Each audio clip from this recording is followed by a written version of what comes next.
Part number 5 प्रवास जो हमारा चल रहा था उसको आज अपन आगे कंटिन्यू शुरू करते हैं।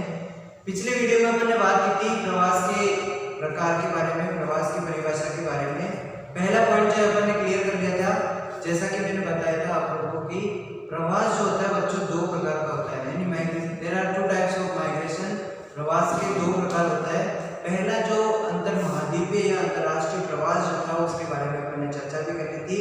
फिर भी एक बार आपको वापस बता देता हूँ, एक महाद्वीप से दूसरे महाद्वीप में किया जाने वाला प्रवासन या प्रवास या स्थानांतरण क्या कहलाता है? अंतर महाद्वीपीय या अंतरराष्ट्रीय प्रवास कहलाता है। आज की इस वीडियो में अपन दूसरे प्रकार के बारे में बात करने वाले हैं। दूसरा प्रवास का जो प्रकार है वो है अंतर्देशीय प्रवास, यानी एक ही देश के विभिन्न प्रदेशों में या विभिन्न राज्यों में व्यक्ति या लोगों के एक स्थान से दूसरे स्थान पर जाने वाला जो प्रवास है, प्रवासन कहलाता है, वो कहलाता है अंतर्देशीय प्रवास। ये तो हुई इसकी परिभाषा की बात।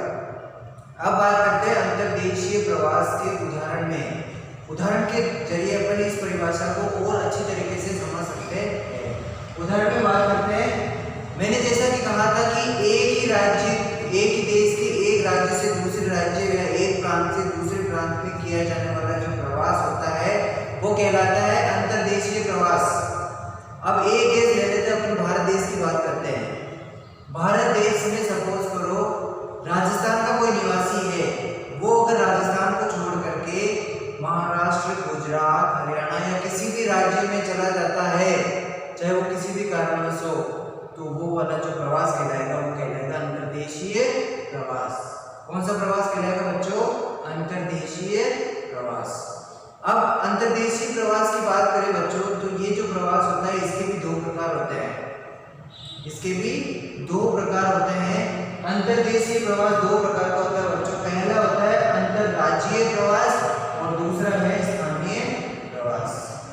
अंतर्देशीय प्रवास कितने प्रकार का हुआ? दो प्रकार का हुआ, अंतरराज्यीय और स्थानीय प्रवास। अब अंतरराज्यीय प्रवास क्या होता है? अंतरराज्यीय प्रवास वही जो मैंने अभी परिभाषा बताई थी कि अगर एक राज्य से दूसरे राज्य में व्यक्ति जा रहा है, यानी अपने राज्य को छोड़ करके दूसरे राज्य में जा रहा है, तो वो कहलाएगा अंतरराज्यीय प्रवास। उदाहरण के तौर पे आप उदाहरण लिख सकते हो, राजस्थान का निवासी अगर अपने राजस्थान को छोड़ करके महाराष्ट्र में, गुजरात में, आंध्र प्रदेश में या किसी भी दूसरे राज्य में चला जाता है, तो वो तो कहलाएगा अपना अंतरराज्यीय प्रवास। उदाहरण इसका बताया मैंने, भारत के संदर्भ में बता सकते हो। अब पहले क्या होता, अमेरिका में भी ऐसे हुआ था।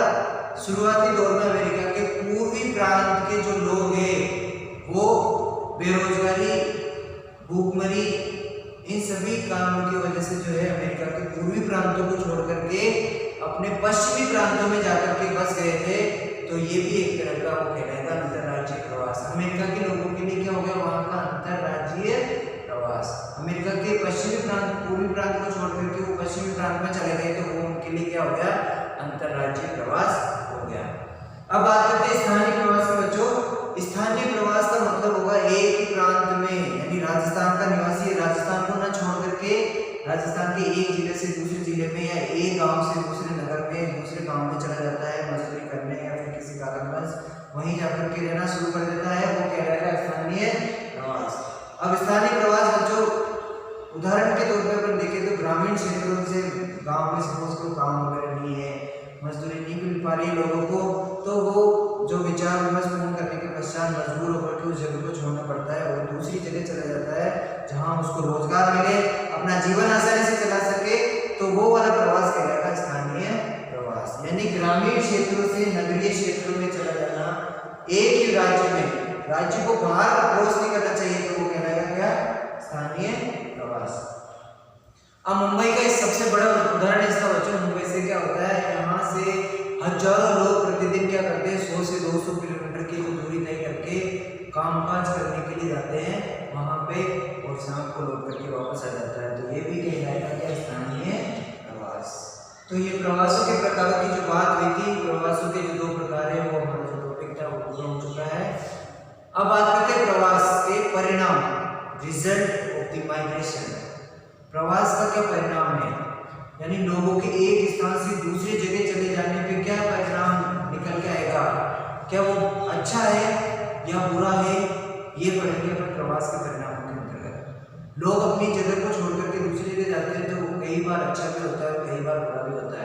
तो प्रवास के परिणामों के अंतर्गत दो परिणाम निकलेंगे, सकारात्मक यानी इससे अच्छा ये क्या हो गया, अच्छा क्या हो रहा है, और नकारात्मक यानी प्रवास से बुरे परिणाम क्या है।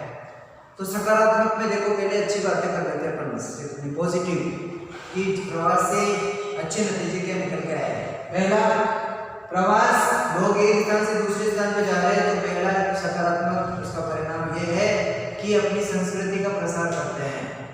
यानी भारत के लोग अगर सपोज करो यहाँ से भारत से निकल करके दूसरे देश में जाएंगे और वहीं रहना लग जाता है, तो वो अपनी संस्कृति, जो भारत की संस्कृति वहाँ यहाँ से वो सीख के गया है, वो अपनी संस्कृति को जो दूसरे देश में जहाँ जाके वो रह रहा है वहाँ पे भी अपनी संस्कृति को क्या करेगा, फैलाएगा।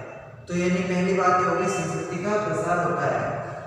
फिर अगली बात करते हैं तकनीकी प्रसार का भी। सपोज कोई इंजीनियर वगैरह, डॉक्टर वगैरह है, भारत का व्यक्ति है और डॉक्टर इंजीनियर या फिर किसी टेक्निकल डिपार्टमेंट में परफेक्ट है, वो मजबूरन अगर भारत देश को छोड़ करके दूसरे देश में जाता है और वहीं रहने लग जाता है, तो वो अपने उसके अंदर जो टेक्निकल नॉलेज है, जो तकनीकी ज्ञान है उसके अंदर, उसको वो उस देश में भी फैलाएगा। तो ये भी एक अच्छी खबर, अच्छी बात हो जाती है। फिर है धर्म और भाषा का प्रसार, रीति रिवाज, अपने पहनावे, रहन सहन, जो भी चीजें हैं वो जो यहाँ से उसने अपने दैनिक आचरण में अपना रखी है, उसका भी जहाँ हो जाएगा, जिन लोगों के बीच में रहेगा, उसको देख करके वहाँ के लोग बाग भी क्या करेंगे, आकर्षित होंगे और उसको अपनाने का प्रयास करेंगे। अगर अच्छा हो तो अपनाने का प्रयास करेंगे और बुरा हुआ तो नहीं करेंगे। तो ये कुछ अच्छी बातें थी जो सकारात्मक परिणाम प्रवास की वजह से निकल करके सामने आते हैं। लास्ट में देखो वेशभूषा, रहन सहन, खान पान, इन सब में परिवर्तन हो जाता है। यानी भारत का लोग बाग, भारत का कोई व्यक्ति है वो अमेरिका चला गया, तो भारत में उसका जो मुख्य भोजन था गेहूं की रोटी, सब्जियां वगैरह, दाल चावल यही था। अब अमेरिका में जहाँ जाएगा वहाँ पर उसका जो है वो जो है भोजन, उसकी वेशभूषा, उसके रहन सहन का तरीका वो सारा बदल जाता है। अब सबसे बेस्ट उदाहरण देखो बच्चों, एक आदमी अगर ग्रामीण क्षेत्र से, गाँव से कोई व्यक्ति शहर में जाके रहने लग जाता है, तो गाँव में वो अपनी स्थानीय भाषा यानी मारवाड़ी बोलता है अपने यहाँ पे। अब वो सबसे पहले तो वहाँ जाएगा शहर में, तो वो मारवाड़ी को धीरे धीरे लोगों के बीच रहेगा, तो छोड़ करके हिंदी बोलना सीख जाता है, यानी भाषा में परिवर्तन हो गया। इसी प्रकार धीरे धीरे वो अपने पहनावे को भी बदल लेता है, सिटी के लोगों को, शहर के लोगों को देख करके उसी के अनुसार अपना पहनावा बना लेता है। तो ये सारे परिवर्तन जो है प्रवास की वजह से एक व्यक्ति में देखने को आपको मिलेंगे। तो ये तो हो गए सकारात्मक परिणाम प्रवास की वजह से। अब नकारात्मक, बुरा क्या है प्रवास की वजह से? नकारात्मक परिणाम देखो बच्चों, पहला है जनसंख्या संतुलन बिगड़ता है। प्रवास की वजह से जनसंख्या का संतुलन है वो बिगड़ जाता है। कैसे बिगड़ जाता है बच्चों? जिस स्थान से व्यक्ति निकल रहे, सुनना ध्यान से, जिस स्थान से लोग अपने स्थान को छोड़ करके जा रहे हैं, वहां तो क्या होगा, जनसंख्या कम होगी या बढ़ेगी? वहां की जनसंख्या निकल भी जा रही है तो वो कम हो जाएगी, यानी वहां जनसंख्या कम हो गई। पर वो व्यक्ति या वे लोग जिस जगह पे जाकर के बसेंगे, वहां की जनसंख्या बढ़ेगी या घटेगी? वो तो बढ़ जाएगी, नेचुरली क्या है, बढ़ जाएगी। तो एक स्थान से जनसंख्या कम हो गई तो दूसरे पे जाके बढ़ गई, तो जनसंख्या का संतुलन बराबर हुआ या बिगड़ गया? बिगड़ जाता है। तो प्रवास से सबसे बड़ा नुकसान यही है कि जनसंख्या के संतुलन में जो है वो संतुलन धीरे धीरे जो है बिगड़ता है, बुरा असर उसमें नजर देखने को आता है। दूसरा निर्धनता है, बेरोजगारी बढ़ती है। अब लोग बाग जहाँ जाके भीड़ भड़ाका कर रहे हैं वहाँ पे बेरोजगारी में, कामकाज में भी कमी देखने को मिलेगी। धीरे धीरे उनको हो सकता है कि काम मिलना बंद हो जाए, क्योंकि पहले से वहाँ जनसंख्या ज़्यादा है और लोगों के आने से अगर वहाँ पे जो है जनसंख्या बढ़ जाती है तो वो जो है बेरोजगारी को बढ़ावा देता है। अगला और आगे पॉइंट है, देश का आर्थिक स्तर बढ़ता है। अभी मैंने उदाहरण दिया था डॉक्टर इंजीनियर वगैरह का। अगर यहाँ के तकनीकी ज्ञान से भरपूर व्यक्ति भारत से छोड़ करके दूसरे देशों में जाते हैं तो नुकसान होगा भारत देश का, क्योंकि इतने तकनीकी कुछ ज्ञान रखने वाले लोग यहाँ से निकल के जाएंगे तो वहाँ के लोग जहाँ जाएंगे वहाँ के लोगों को अपना ज्ञान बढ़ाएंगे। इस वजह से भारत के तकनीकी स्तर में जो है आर्थिक स्तर में गिरावट मिलेगी और जहाँ वो जाएंगे नेचुरली वहाँ पर जो है तकनीकी आर्थिक स्तर में वृद्धि देखने को मिलेगी। तो ये प्रवास के परिणाम में बच्चों सकारात्मक और नकारात्मक दोनों ही इसमें प्रश्न बन सकता है। तो ये अपना जो प्रवास से रिलेटेड जो टॉपिक है इस चैप्टर में वो लगभग पूरा हो चुका है, खत्म हो चुका है। इसमें प्रवास की परिभाषा, प्रवास के रूप, प्रवास के प्रकार, फिर लास्ट में प्रवास के जो है अलग अलग विश्व के अलग अलग प्रवासी समूह को भी अपन ने पढ़ा है। अंत में अपन ने बड़ा प्रवास सारी बातें आपको ध्यान रखनी है। इससे रिलेटेड प्रश्न डेफिनेटली आपके एग्जाम में बनने वाला